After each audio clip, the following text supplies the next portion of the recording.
J'ai récemment fait un résumé du livre d'Enoch sur la chaîne. Honnêtement, je ne pense pas avoir fait un excellent travail, car j'avais extrêmement résumé le livre en 16 minutes seulement, ce qui est trop peu. Si le slogan de la chaîne est de restaurer la vérité, je me devais de rectifier le tir avec une version beaucoup plus longue et bien plus détaillée. Dans cette vidéo, je ferai seulement le résumé du livre éthiopien d'Enoch, car c'est l'original et le plus ancien de la collection des livres d'Enoch. Pour ceux qui aimeront bien comprendre le livre, je vous invite à écouter ou à regarder cette vidéo dans son entièreté. Si c'est la première fois que vous découvrez la chaîne, je vous invite à partager, à vous abonner, afin de sensibiliser le plus de personnes. On se retrouve juste après le générique.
La première partie du livre éthiopien d'Enoch parle de la chute des anges et l'assomption d'Enoch. Le livre d'Enoch dit: « Or, lorsque les enfants des hommes se furent multipliés, il en naquit en ces jours des filles belles et jolies.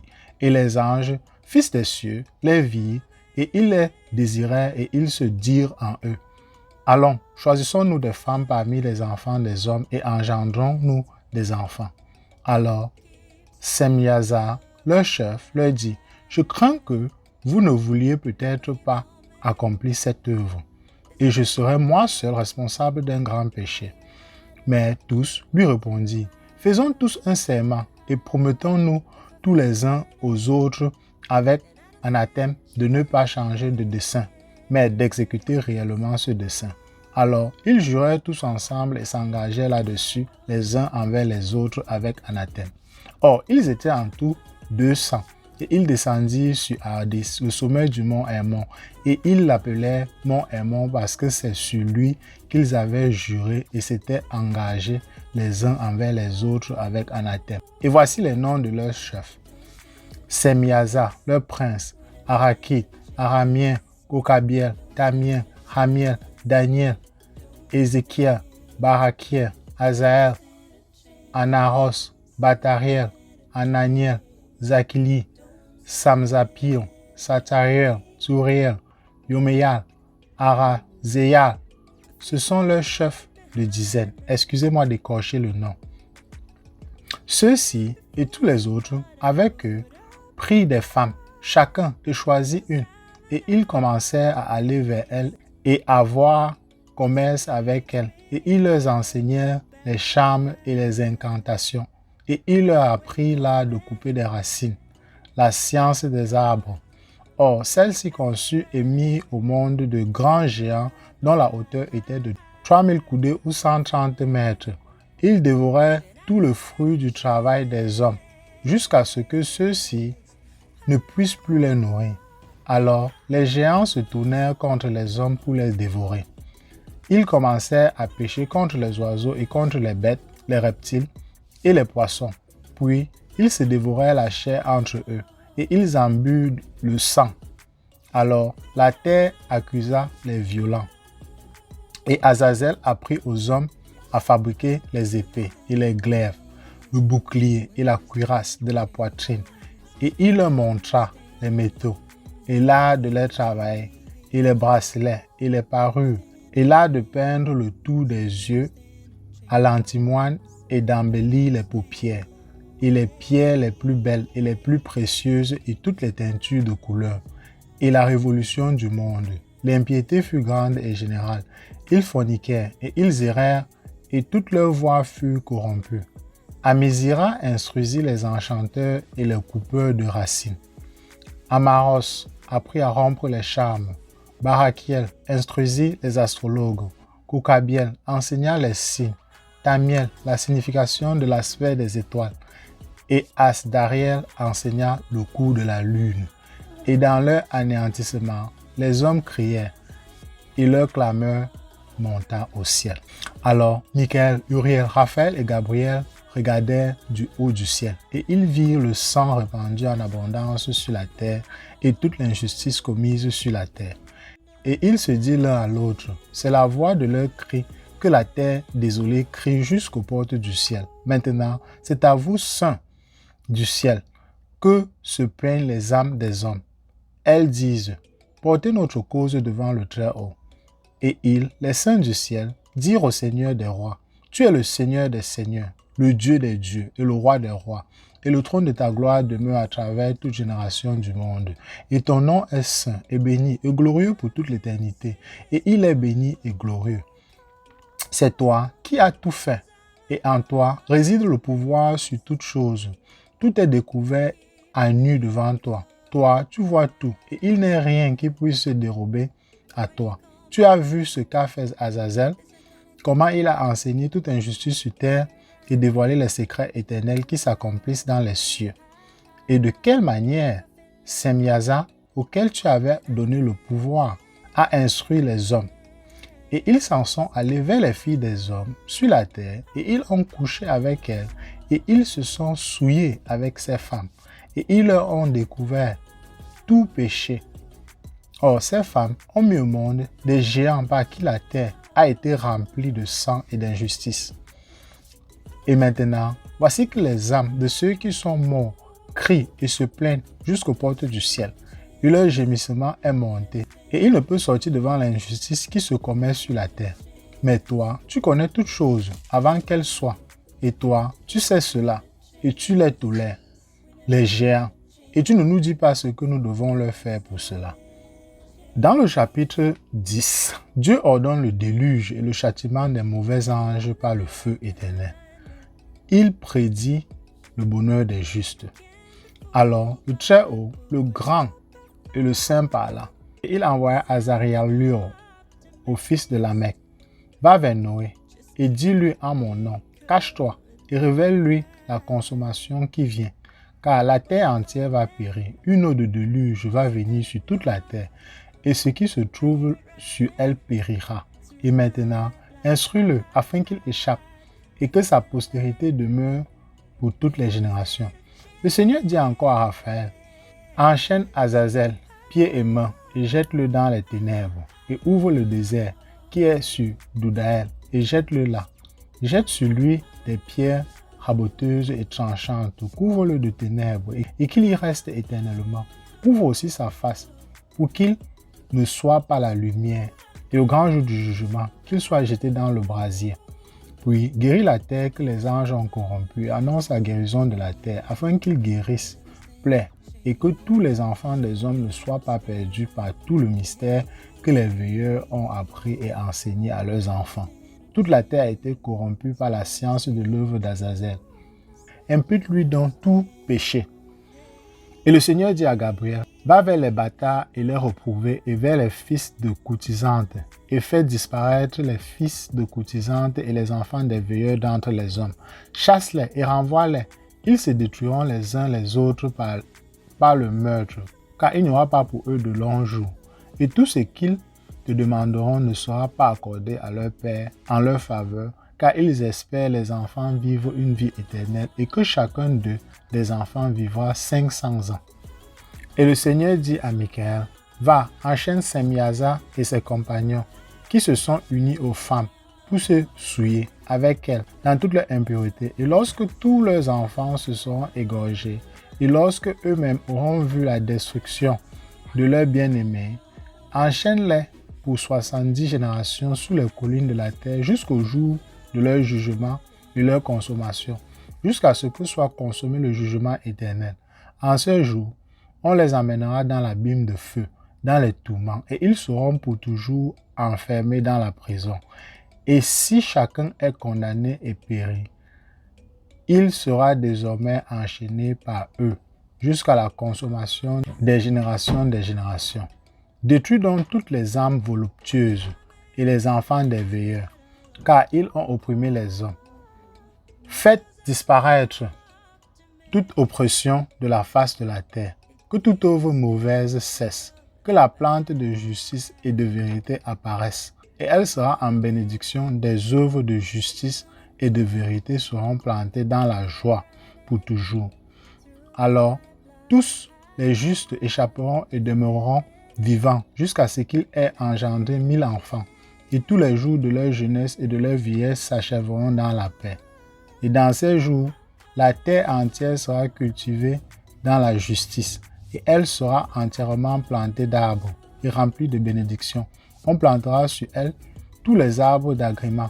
On y plantera des vignes, et la vigne qui y sera plantée donnera du vin à satiété.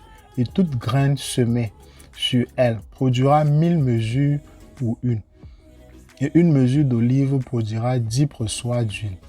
Et toi, purifie la terre de toute oppression, de toute violence, de tout péché, de toute impie et de toute impureté qui s'accomplit sur la terre. Faites-les disparaître de la terre. Que tous les enfants des hommes deviennent justes et que tous les peuples me vénèrent et me bénissent et tous m'adoreront.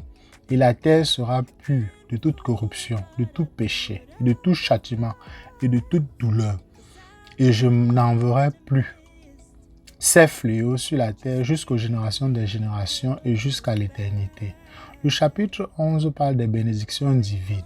Et dans ces jours, j'ouvrirai les trésors de bénédictions qui sont dans le ciel pour les faire descendre sur la terre, sur les œuvres et le travail des enfants des hommes. Et la paix et la vérité seront unies tous les jours du monde et dans toutes les générations du monde.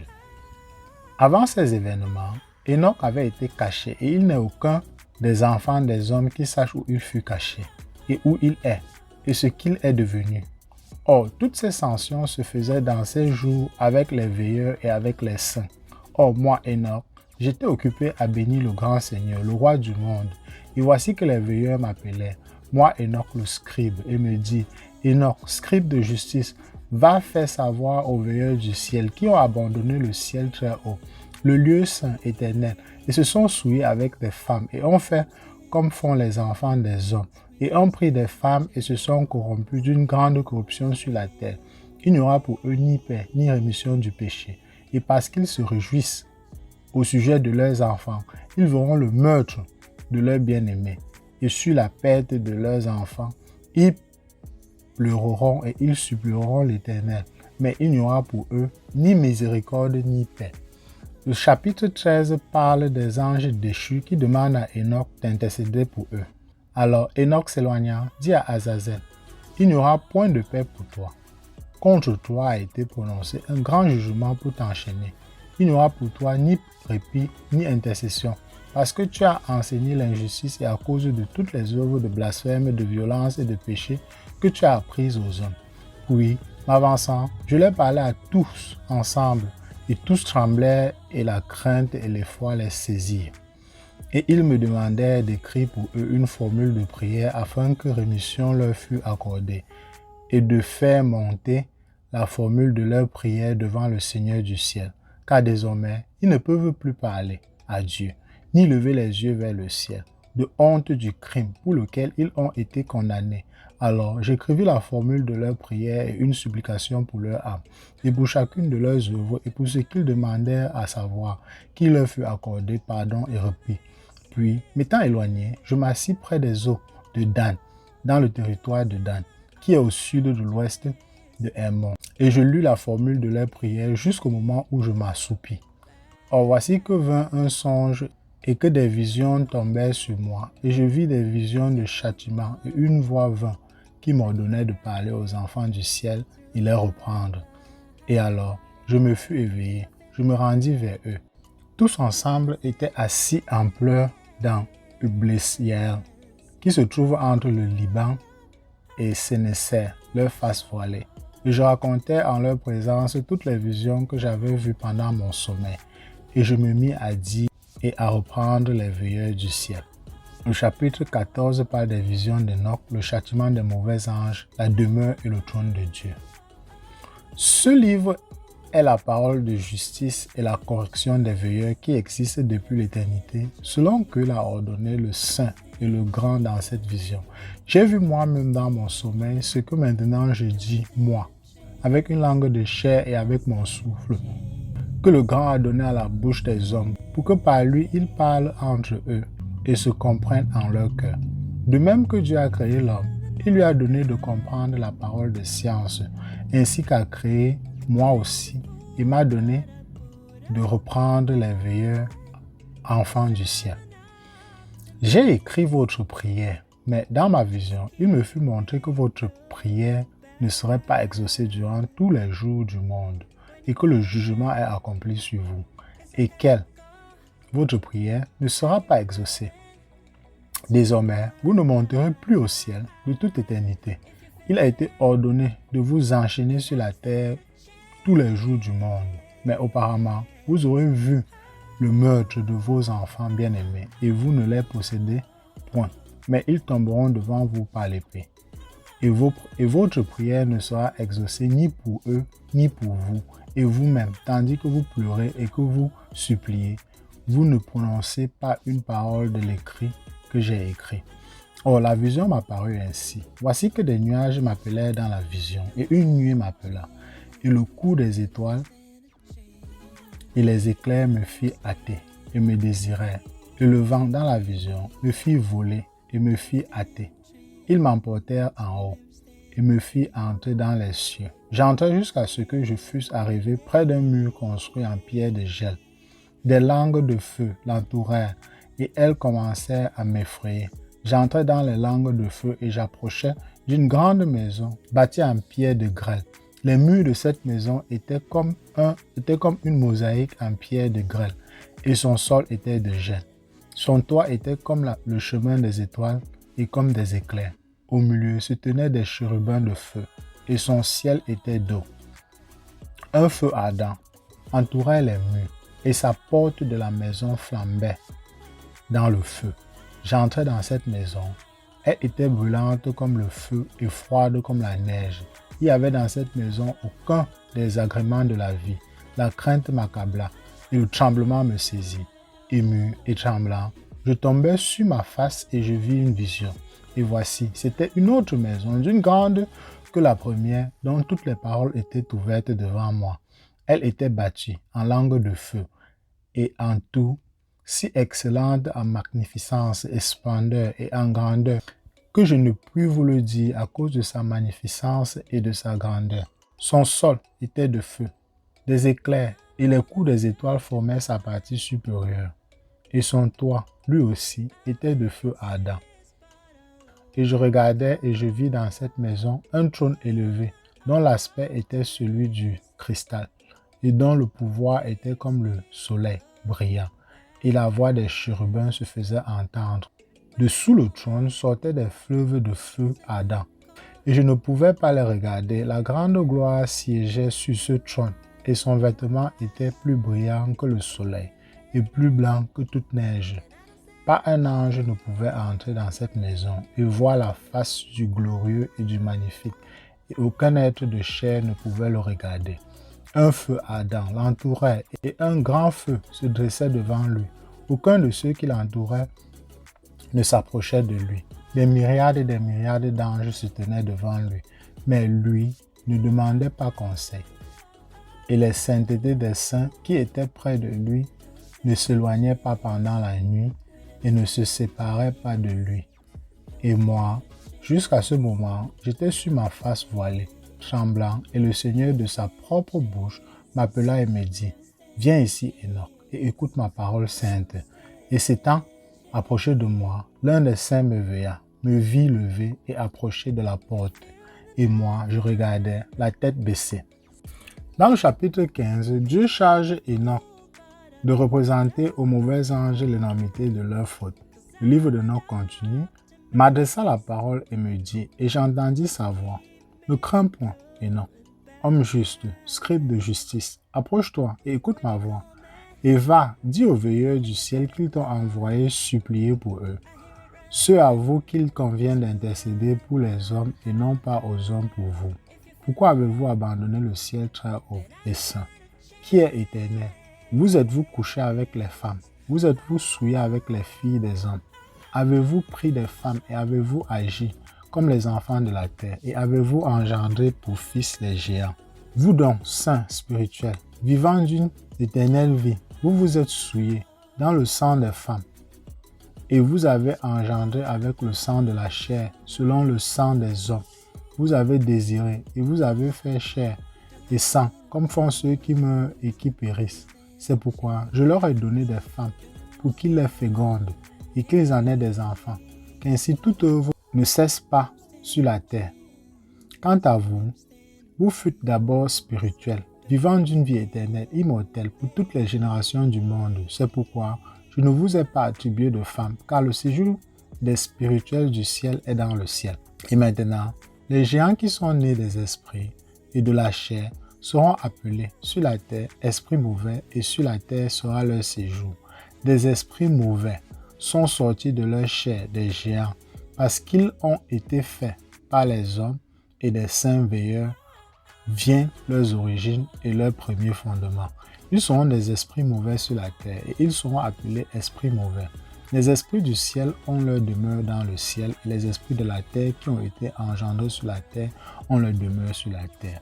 Et les esprits des géants, les néphilim, qui oppriment, détruisent, font irruption, combattent, brisent sur la terre, y font le deuil, ne mangent aucune nourriture et n'ont point soif, et sont inconnaissables. Ces esprits s'élèveront contre les enfants des hommes et contre les femmes, car ils sont sortis depuis les jours du meurtre, de la destruction, de la mort des géants, jour où les esprits sont sortis des âmes de leur chair, que soit dans le jugement ceux qui perdront.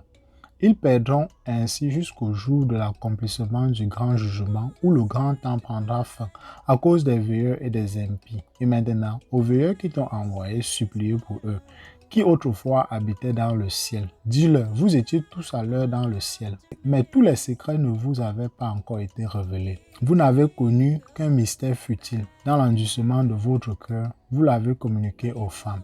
Et par ce mystère, les femmes et les hommes ont multiplié le mal sur la terre. Dis-leur donc, il n'y a pas pour vous de paix. Puis, on m'emporta en un lieu dont les habitants sont comme un feu ardent. Et ils apparaissent quand ils veulent, comme des hommes.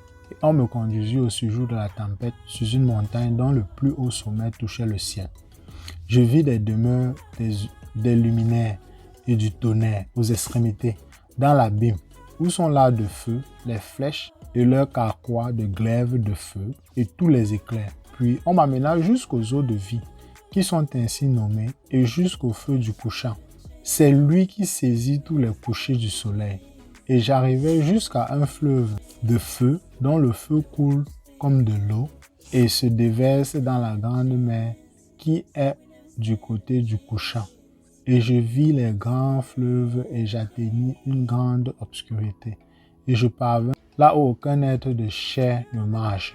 Je vis les montagnes des ténèbres de l'hiver et l'endroit où se déversent les eaux de tout l'abîme. Et je vis l'embouchure de tous les fleuves de la terre et l'embouchure de l'abîme. Le chapitre 18 parle des visions des vents, de 7 montagnes de pierres précieuses, d'un abîme de feu et de 7 étoiles enchaînées aux extrémités du ciel de la terre.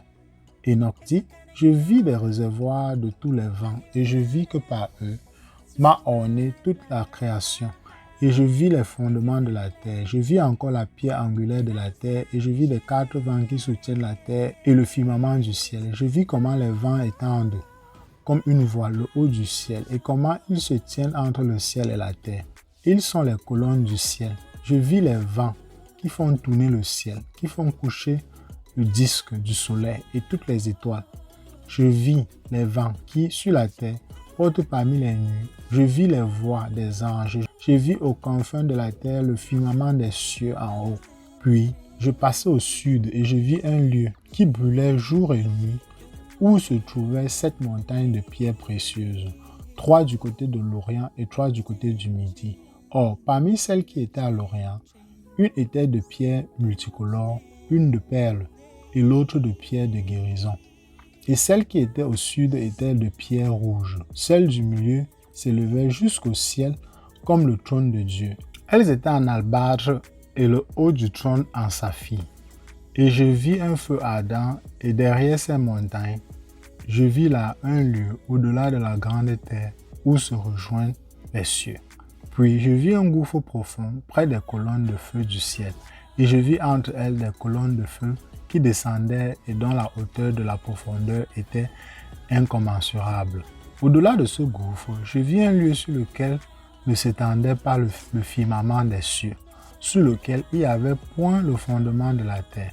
Sur lui, il n'y avait ni eau, ni oiseau, mais ce lieu était désert et terrible. Là, je vis cette étoile, semblable à de grandes montagnes qui brûlaient. Et comme j'interrogeais à leur sujet, l'ange me dit, ce lieu est la fin du ciel et de la terre. C'est la prison des étoiles et des puissances du ciel. Les étoiles qui roulent sur le feu sont celles qui ont transgressé le commandement du Seigneur dès leur lever, car elles ne sont pas venues en leur temps. Et il s'est irrité contre elles, et il les a enchaînées jusqu'au temps de la consommation de leurs péchés dans l'année du mystère. Puis Uriel me dit, c'est ici que les anges qui se sont unis aux femmes se tiendront. Leur esprit, prenant de nombreuses apparences, ont souillé les hommes et ils les feront errer pour qu'ils sacrifient aux démons, comme à des dieux, jusqu'au jour du grand jugement, jour où ils seront jugés pour être perdus. Quant à leurs femmes, ils ont séduit les anges, elles deviendront des sirènes. Et moi, Enoch, moi seul, j'ai vu la vision, la fin de tout, et aucun homme ne verra comme moi, j'ai vu. Voici les noms des saints anges qui veillent. Uriel, l'un des saints anges, celui du monde et du Tartare. Raphaël, l'un des saints anges, celui des âmes des hommes. Raguel, l'un des saints anges, qui tire vengeance du monde des luminaires. Michael, l'un des saints anges, préposé au meilleur des hommes, à la garde du peuple. Sarakiel, l'un des saints anges, préposé aux esprits des enfants des hommes qui pêchent contre les esprits. Gabriel, préposé au paradis, aux dragons et aux chérubins. Rémiel, l'un des saints anges que Dieu a préposé sur les ressuscités. Des archanges, ce sont les 7 noms. Ensuite, je tournai jusqu'où rien ne se fait. Là, je vis une chose terrible. Je ne vis ni ciel en haut, ni terre fondée en bas, mais un lieu informe et effrayant.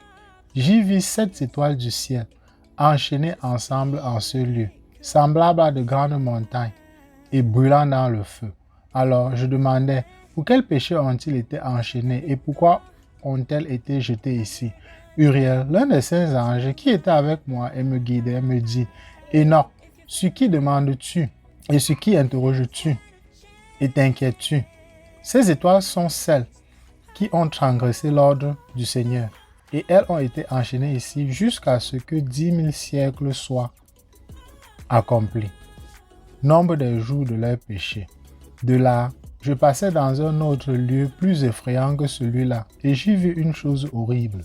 Il y avait là un grand feu ardent, lançant des flammes, et ce lieu avait une fissure allant jusqu'à l'abîme, rempli lui-même de grandes colonnes de feu, qu'on y faisait descendre. Et je ne pus voir ni ses dimensions, ni sa grandeur, et je ne pus le fixer. Je dis alors, comme ce lieu est horrible, alors Uriel, un des saints anges qui était avec moi, m'adressa la parole et me dit, Enoch, pourquoi ressens-tu pareille crainte et frayeur? Et je répondis, c'est à cause de ce lieu horrible et à l'aspect de cette souffrance. Il me dit, ce lieu est la prison des anges, c'est là qu'ils seront détenus jusqu'à l'éternité. De là, je me rendis dans un autre lieu, et il me montra à l'Occident une grande et haute montagne et de durs rochers. Il y avait là 4 cavités très profondes, très larges et très lisses. 3 d'entre elles étaient sombres et une lumineuse. Au milieu se trouvait une source d'eau, et je dis, comme ces cavités sont lisses et profondes et d'un aspect sombre, à ce moment, Raphaël, un des saints anges qui était avec moi, répondit et me dit, ces cavités sont faites pour qu'ils soient réunis les esprits des âmes des morts. C'est pour cela qu'elles ont été créées, pour qu'ils soient réunis toutes les âmes des enfants des hommes. Et ces lieux ont été faits pour y faire demeurer jusqu'au jour de leur jugement et jusqu'au temps qui leur a été fixé. Et ce long temps durera jusqu'au grand jugement qui sera rendu sur eux. Je vis des esprits des enfants des hommes qui étaient morts, leur voix arriver jusqu'au ciel et se plaigner. Alors j'interrogeai Raphaël, l'ange qui était avec moi, et je lui dis, de qui est-il, cet esprit, dont la voix arrive ainsi jusqu'au ciel et se plaint? Il me répondit et me parla en ces termes. Cet esprit est celui qui est sorti d'Abel, que son frère Caïn a tué. Et il l'accusa jusqu'à ce que sa race soit anéantie sur la face de la terre et que sa race disparaisse de la race des hommes. À ce moment, j'interrogeai à son sujet et au sujet de toutes les autres cavités. Pourquoi sont-elles séparées l'une des autres? Il me répondit en disant, ces trois ont été faites pour séparer les autres esprits des morts. Celle-ci est séparée pour les esprits des justes, celle où est la source d'eau lumineuse. Celle-ci a été créée pour être celle des pécheurs lorsqu'ils meurent et qu'ils sont ensevelis dans la terre, et qu'un jugement n'a pas eu lieu sur eux dans leur vie. Là sont mises à part leur âme pour ce grand châtiment jusqu'au grand jour du jugement, des châtiments et des tourments des maudits pour l'éternité, pour qu'il y ait lieu la rétribution des esprits. Là, il les enchaînera pour toujours. Celle-ci a été séparée pour les âmes de ceux qui sollicitent, qui font connaître leur perte lorsqu'ils ont été tués par des jours des pécheurs. Celle-ci a été créée pour les âmes des hommes, de tous ceux qui ne seront pas purs, mais pécheurs, impies, et qui auront part avec les sans-lois, mais leurs esprits, parce que ceux qui ont été opprimés ici-bas sont moins châtiés, ne seront pas punis au jour du jugement et ne seront pas ressuscités d'ici. Et il me répondit et me dit, ces trois cavités ont été faites pour séparer les esprits des morts. Ainsi sont séparées les âmes des justes, là où se trouve auprès de la source d'eau de vie, lumière. De la même façon, une séparation a été faite pour les pécheurs lorsqu'ils meurent et qu'ils sont ensevelis dans la terre, et qu'un jugement n'a été prononcé contre eux pendant leur vie. C'est là que leurs âmes sont mises à part pour ce grand tourment jusqu'au grand jour du jugement, du châtiment et de la torture de ceux qui maudissent jusqu'à l'éternité et jusqu'au jour de la vengeance qui s'exercera sur leur âme. C'est là qu'il les enchaînera pour l'éternité, ou sinon avant l'éternité. Et de même, il a été fait une séparation pour les âmes de ceux qui se plaignent, qui font connaître leur meurtre lorsqu'ils ont été mis à mort dans les jours des pécheurs. Et pareil, elle a été faite pour les âmes des hommes qui n'ont pas été justes, mais pécheurs, consommés en crime. Et ils seront aussi avec des criminels. Quant à leur âme, elle ne sera pas mise à mort au jour du jugement, mais ils ne ressusciteront pas de là. À ce moment, je bénis le Seigneur de gloire et je dis, béni soit mon Seigneur, le Seigneur de justice qui règne pour l'éternité. De là, j'allais dans un autre lieu vers l'Occident jusqu'aux extrémités de la terre, et je vis un feu ardent qui courait sans se reposer et sans interrompre sa course, ni jour ni nuit, tout en demeurant le même. Je m'interrogeais en disant, qu'est-ce cet objet qui est sans repos? Alors Raguel, un des saints anges qui était avec moi, me répondit et me dit, ce feu dont tu as vu la course vers l'Occident est le feu qui poursuit tous les luminaires du ciel. De là, je passais dans un autre lieu de la terre, et il me montra une montagne de feu qui jetait des flammes jour et nuit. Et je marchais dans sa direction et je vis cette montagne magnifique, toutes différentes l'une des autres, et des pierres précieuses et belles, et toutes étaient splendides d'une apparence magnifique et d'un aspect admirable. Trois du côté de l'Orient, appuyées d'une autre contre l'autre, et trois vers le midi, l'une au-dessus de l'autre. Et je vis des vallées profondes et sinueuses. Aucune n'approchait de l'autre. La septième montagne était au milieu d'elle. Elle les dépassait toutes comme un trône, et des arbres odoriférants l'entouraient. Parmi eux se trouvait un arbre dont je n'avais encore jamais senti le parfum. Il n'y avait pas de semblable parmi ces arbres ou d'autres. Il exhale une odeur au-dessus de tout parfum, et ses feuilles, ses fleurs et son bois ne se desséchaient jamais. Son fruit est beau et il ressemble aux grappes du palmier. Alors je dis, le bel arbre, il est beau à voir. Son feuillage est gracieux et son fruit est d'un aspect très agréable. Alors Michael, l'un des anges saints et glorieux, qui était avec moi et qui était préposé à ces arbres, me répondit. Et il me dit, Enoch, pourquoi m'interroges-tu sur le parfum de cet arbre et cherches-tu à connaître la vérité? Alors je répondis, moi Enoch, en ces termes, je désire être instruit de tout. mais spécialement de ce qui concerne cet arbre. Et il répondit en disant, cette haute montagne que tu as vue, dont le sommet ressemble au trône du Seigneur, c'est précisément son trône sur lequel siégera le Saint et le grand Seigneur de gloire, le Roi éternel. Lorsqu'il descendra visiter la terre pour le bien, cet arbre odoriférant, aucun être de chair n'a le pouvoir d'y toucher, jusqu'au grand jugement, lorsque Dieu tirera vengeance de tout et consommera tout pour l'éternité. Mais alors cet arbre sera donné aux justes et aux humbles. Par son fruit, la vie sera communiquée aux élus, et il sera planté du côté du nord, dans un lieu saint, près de la demeure du Seigneur, Roi éternel. Alors, les justes et les humbles se réjouiront dans l'allégresse, et ils exulteront. Ils entreront dans le sanctuaire. La bonne odeur de cet arbre pénétrera leurs os, et ils vivront une longue vie sur la terre, comme ont vécu tes pères, et dans leurs jours, la tristesse, la souffrance, les tourments et les châtiments ne les atteindront pas. Alors je bénis le Dieu de gloire, Roi éternel, parce qu'il avait préparé de pareilles récompenses aux hommes justes et créé de telles choses qu'il avait dit de leur donner. De là, je me rendis au milieu de la terre et je vis un lieu béni et fertile où étaient des arbres, aux rameaux permanents et poussant même de l'arbre une fois occupés. Là, je vis une montagne sainte et au pied de la montagne de l'eau venant de l'Orient et coulant vers le midi.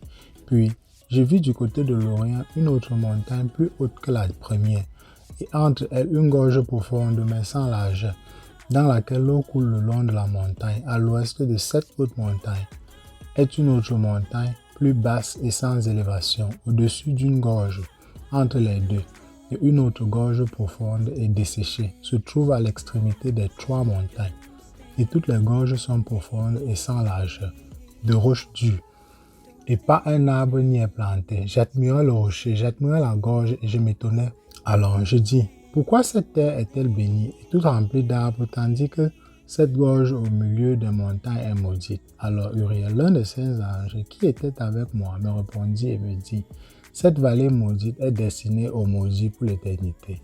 C'est là que seront rassemblés tous ceux qui, de leur bouche, prononcent contre le Seigneur des paroles inconvenantes et disent sur sa gloire des insolences.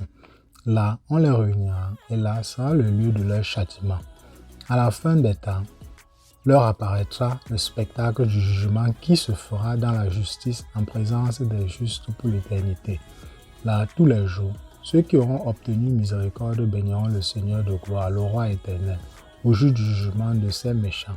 Les justes le béniront pour la part qu'il leur a faite dans sa miséricorde. Alors je bénis le Seigneur de gloire, je publiais sa gloire et je chantais comme il convient à sa grandeur. De là, j'allais vers l'Orient, au milieu de la chaîne de montagnes du désert, et je vis un désert, et il était solitaire, rempli d'arbres, et de ses semences jaillissait de l'eau d'en haut sur ce désert. Elle paraissait comme un cours d'eau abondant qui se déversait vers le nord-ouest, et de partout montait l'eau et la rosée. De là, je me rendis à un autre point du désert et je m'approchai de l'est de cette montagne. Et là, je vis des arbres du jugement qui exhalent une odeur suave d'encens et de myrrhe, et leurs fruits ressemblaient à des noix. Et j'allais non loin de là, au-delà des arbres vers l'Orient, et je vis un autre lieu, une gorge remplie d'une eau, comme celle qui ne tarit point. Et je vis un bel arbre, semblable à un arbre odoriférant, comme la résine du lentisque. Sur les bords de ces gorges, je vis le cannelier odoriférant, puis je m'avançai au-delà vers l'Orient. Et je vis d'autres montagnes sur lesquelles il y avait des arbres et il s'en échappait une sorte de nectar qu'on appelle Sarara et Galbanium. Derrière ces montagnes, j'ai vu une autre montagne sur laquelle étaient des aloès. Et ces arbres étaient remplis d'un fruit semblable à des amandes et dur. Et lorsqu'on broie ce fruit, il emporte sur tous les parfums. Après avoir senti ces parfums, comme je regardais vers le nord, au-delà des montagnes, j'ai vu cette montagne remplie de nard pur, d'arbres odoriférants, de cannelle et de poivre. De là, je franchis le sommet de ces montagnes au loin vers l'Orient et je traversais la mer héritée. Et je m'en éloignais et je passais au-dessus de l'ange Zotiel. Et j'arrivais dans le paradis de justice et je vis au-delà de ces arbres des arbres nombreux et grands. Ils poussent la même et leur odeur est suave. Ils sont élevés d'une grande beauté et magnifique. Il y a là l'arbre de la sagesse. Ceux qui en mangent possèdent une grande sagesse. Il ressemble au caroubier. Son fruit semblable à une grappe de vigne est très bon. Et l'odeur de cet arbre se répand et pénètre au loin. Et je dis, comme cet arbre est beau et comme son aspect est beau et agréable, l'ange Saint Raphaël qui était avec moi me répondit et me dit, c'est l'arbre de la sagesse dont mangeaient ton vieux père et ta vieille mère, tes aïeux. Et il connut la science, leurs yeux s'ouvrirent et surent qu'ils étaient nus, et ils furent chassés du paradis.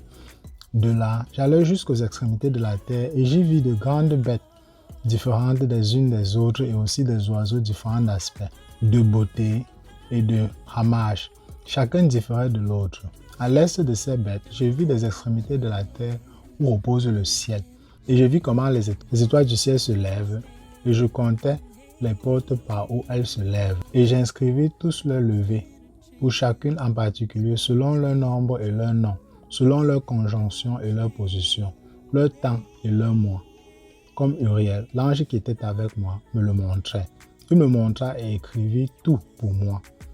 Il écrivit encore pour moi leur nom, leur loi et leur groupement. De là, j'allais vers le nord, aux extrémités de la terre, et là, je vis une grande et magnifique disposition aux confins de toute la terre. Là, je vis 3 portes du ciel ouvertes dans le ciel. De chacune d'elles sortent des vents du nord.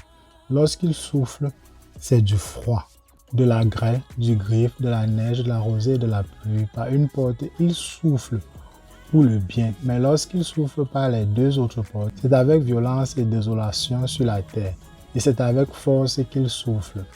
De là, j'allais vers l'ouest, aux extrémités de la terre, et je vis là 3 portes du ciel ouvertes, comme j'avais vu à l'est, autant de portes et autant d'issues. De là, j'allais vers le sud, aux extrémités de la terre, et là, je vis portes du ciel ouvertes, d'où sortent le vent du sud, la rosée, la pluie et le vent.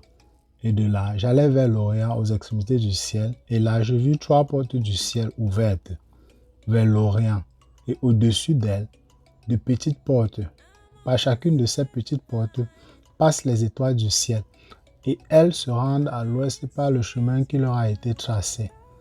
En contemplant ce spectacle, j'ai béni en tout temps le Seigneur de gloire, et je continuerai à le bénir, lui qui a accompli de grandes et magnifiques prodiges pour montrer la grandeur de son œuvre à ses anges, aux esprits et aux hommes, afin qu'ils louent son œuvre, sa création tout entière, afin qu'ils contemplent l'œuvre de sa puissance, qu'ils louent l'œuvre grandiose de ses mains et qu'ils le bénissent pendant toute l'éternité. Eh bien, nous arrivons à la fin de la première partie du livre de Enoch. Je vais m'arrêter ici pour l'instant. Je ferai une série de vidéos. Le livre d'Enoch est composé de 5 parties, donc je découperai cette vidéo en 5 vidéos. Si vous avez aimé la vidéo, je vous prie de me laisser un pouce levé, de vous abonner si ce n'est pas encore le cas, de partager afin de sensibiliser le plus de personnes. On se retrouve demain pour la deuxième partie du livre d'Enoch. D'ici là, prenez bien soin de vous et à plus tard.